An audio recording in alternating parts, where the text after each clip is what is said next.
I drove up to my mountain cabin expecting an empty house and a quiet meeting with the realtor. Instead, I found my daughter-in-law's parents inside drinking my wine, eating on my heirloom table, laughing with three relatives like they owned the place. Brenda smiled and said, "Sarah told us we could stay. This house will be hers eventually anyway." I didn't yell, I didn't explain myself. I just looked at the mess, turned around, and decided everyone was about to learn the difference between family and ownership. I pulled up to my cabin in the Blue Ridge Mountains with the spare key in my hand. My plan was simple: meet the real estate agent, get the place staged for a long-term rental. The rental income was supposed to secure my retirement. But as I turned the lock, I didn't find silence. I heard loud laughter and the clink of glassware. There sat Sarah's parents, Brenda and Larry, along with three of their cousins, lounging on my furniture, toasting each other with my best Cabernet. Greasy pizza boxes scattered across the heirloom cherry wood coffee table that had been in my family for generations. Brenda looked up and let out a sharp laugh, not even bothering to stand. "Diane, what are you doing here? Sarah told us we could crash here for a few weeks." The place was just sitting empty, right? I felt a sharp sting in my chest. Not grief. Cold disappointment in my son Jason. He knew exactly what this house meant to me. He knew I was counting on the rental income. I didn't say a word. I walked into the kitchen and surveyed the damage. Sink full of crusty dishes, crumbs everywhere. Brenda followed me, swirling her wine. "Don't get your feathers ruffled. Sarah said the house is basically going to be hers, and Jason's eventually anyway. We're just getting a head start on enjoying the inheritance." She grinned at me as if I were a nagging houseguest in my own home. In that moment, I made a choice. I wasn't going to argue. I wasn't going to try to reason with her. I'm 68 years old. I have plenty of patience for painting and gardening, but I don't have a single second left for disrespect. I turned around without a word and walked out. Brenda yelled after me, asking if I could at least take the trash out on my way. They thought I had given up. They thought quiet Diane was going home to have a good cry. They had no idea I was already mentally auditing every single bank authorization I had ever signed. On the drive back to Charlotte, Jason called 3 times. I let it ring. When I got home, I made a cup of tea. My house was quiet, orderly, and mine. I intended to keep it that way. I sat down at my desk and opened my laptop, logged into the joint savings account I'd set up for Jason and the grandkids. $60,000 intended as a down payment for their first house. Jason had signatory power, but legally, the principal was mine.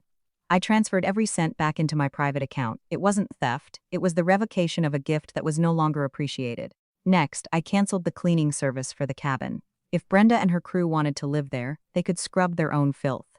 Then I logged into my utility portal and canceled the autopay. Electricity, water, gas. By next month, the accounts would be closed. I set my tablet aside and took a deep breath. My pulse was steady. The next morning, Sarah was at my door. She burst in without knocking, her face flushed red. "Diane, what the hell was that yesterday? My mother is devastated. You just walked out without saying a word." I calmly continued watering my African violets. Didn't even look up. "They are unwelcome, Sarah. It's my house." Sarah scoffed. "We're family." Jason and I agreed they could stay there. "We thought you'd be happy the house was being used." I set the watering can down and looked her dead in the eye. "Jason has no right to give away my property, and neither do you." Sarah crossed her arms. "You're being so selfish. That house is going to be ours anyway. Why are you making such a drama out of this?" "Later isn't now," I said quietly. "And whether it will ever be yours is a decision I make every single day." Sarah snorted. Speaking of decisions, Jason saw the savings account is empty. "What is that about?" "We were supposed to sign the contract for the new house next week." I sat down at the kitchen table. That money was a gift with strings attached. The string was mutual respect. "Since you've decided to use my cabin as a party pad without asking, I assume you no longer need my financial support." Sarah's eyes narrowed. She looked for a sharp comeback, but my lack of emotional reaction unnerved her. She was used to me folding the moment she raised her voice. She stormed out and slammed the door. A few hours later, Jason showed up. He looked exhausted, shoulders slumped. "Mom, does it have to be like this? Sarah is losing it. Her parents won't leave the cabin, and now we don't have the money for the house." I pushed a plate of cookies toward him. "Jason, did you give them the key?" He avoided my gaze. "Sarah said it would be fine." I nodded slowly. "I've already hired a realtor. The first walkthrough for long-term tenants is next week. Your in-laws need to be out by Sunday night." Jason shook his head. "They can't do that. Brenda already unpacked everything. They said they're staying for at least 3 weeks." I gave him a thin smile. "Then they'll be sitting in the dark starting Monday. I've canceled the utilities." Jason looked at me horrified. "You can't do that." "I can, Jason. My name is on the bills. I am not paying for a vacation for people who laugh at me in my own home."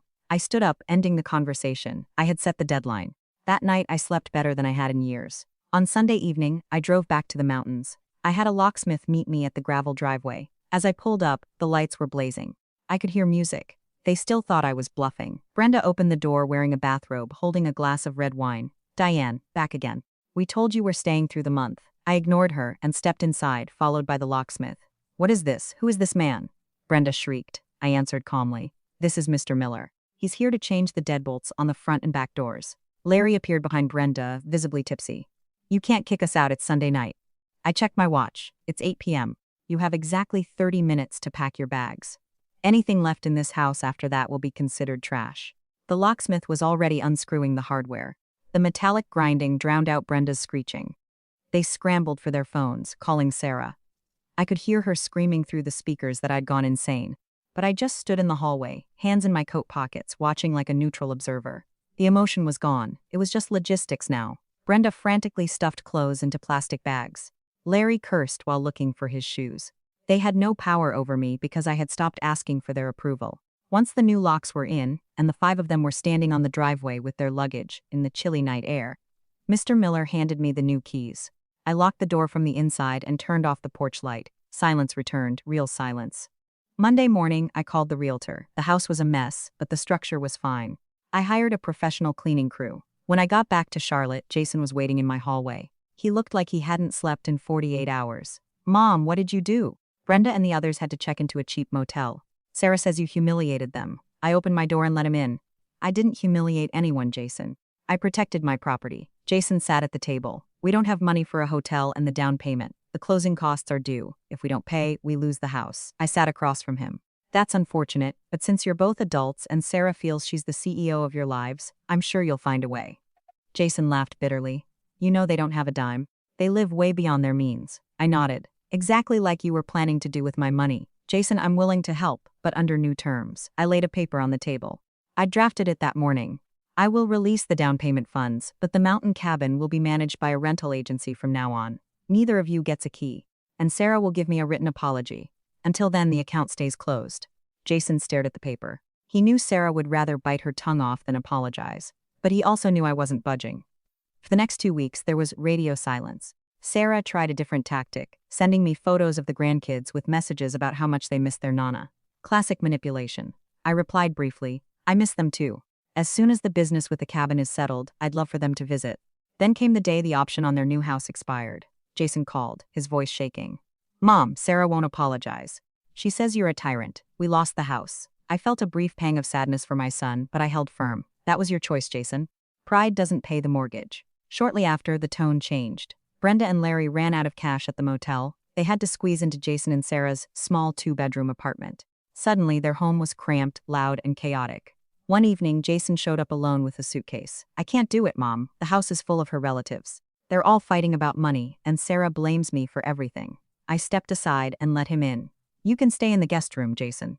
But one condition. We don't talk about Sarah, and we don't negotiate about money. This is my sanctuary. He nodded, looking relieved. Jason stayed with me for 3 days. He saw how peaceful my life was, how structured and independent. He began to see how Sarah had isolated him to keep control. On the 4th day, Sarah came over. She didn't burst in this time. She knocked. When I opened the door, she looked haggard. Hair a mess, that smug look gone. Is Jason here? She asked quietly. I nodded. He's still asleep. She swallowed hard. My parents moved out. They drove up to stay with my brother in Virginia. I said nothing. I just waited. Silence was my best tool. I'm sorry, she finally said. It sounded forced, but she said it. I'm sorry about the cabin and how my mother acted. I shouldn't have let it happen. I looked at her for a long moment. That's a start, Sarah, but an apology without a change in behavior is just noise. I let her in. The 3 of us sat at the table. I laid out my plan. The savings account would stay, but I would be the sole trustee. If they wanted to find a new house, I would help with monthly payments. But the deed would stay in my name for the first 5 years. Sarah started to protest, but she looked at Jason. For the first time, he didn't jump to her defense. He just looked at her and said, Mom's right, we blew it. Sarah lowered her head. She realized the days of using me as a passive bank were over. The months that followed were a period of adjustment. Sarah followed the rules, even though I could tell it took everything she had. The mountain cabin was now leased to a lovely couple from Atlanta. The rental income went straight into my account, securing a lifestyle I'd only dreamed of. I organized a family dinner at a nice local bistro. Brenda and Larry were not invited. Sarah accepted this without a word. Jason started to make his own choices again. He signed up for a certification course Sarah used to call a waste of time. I helped him pay for it, but I sent the check directly to the school. One afternoon, Sarah came over by herself. She brought flowers. I wanted to say thanks, Diane, for taking Jason in when things were so bad. I took the flowers. I love my son, Sarah, but I also love myself. That's the difference between now and then. She looked at me with something close to admiration. How did you do it? Just staying so cold when we were all ganging up on you? I smiled. I wasn't cold, I was just clear. When you know what belongs to you and what you're worth, you don't need heat to defend yourself. Today, I'm sitting on my patio looking out at my garden. My phone is next to me, but it's no longer a source of stress. I've learned that you can say no without giving a footnote of excuses. I've learned that while blood makes you related, respect is the only currency that keeps a family together. My cabin in the mountains is in good hands. Jason and Sarah are in a home I co-signed for. They know my support is tied to their behavior. Some might call that harsh, but for us, it's the sturdiest structure we've ever had. I haven't heard from Brenda since that Sunday night. I hear she talks trash about me, but the echo doesn't reach me here. I didn't find my peace through a hug and kisses reconciliation. I found it by taking back my autonomy. Sometimes I drive up to the mountains when the tenants are away. I sit on the porch with a glass of wine and soak in the quiet. The old cherry furniture is exactly where it belongs. It smells like pine and fresh air, not stale pizza. I realized you have to be willing to risk everything, even the relationship with your only child, to save the truth. Jason respects me more now than he ever did because I showed him what a person with a backbone looks like. I'm Diane, I'm 69 years old, and I'm never giving away my keys again. I'm free. And that freedom is the best inheritance I could ever leave myself.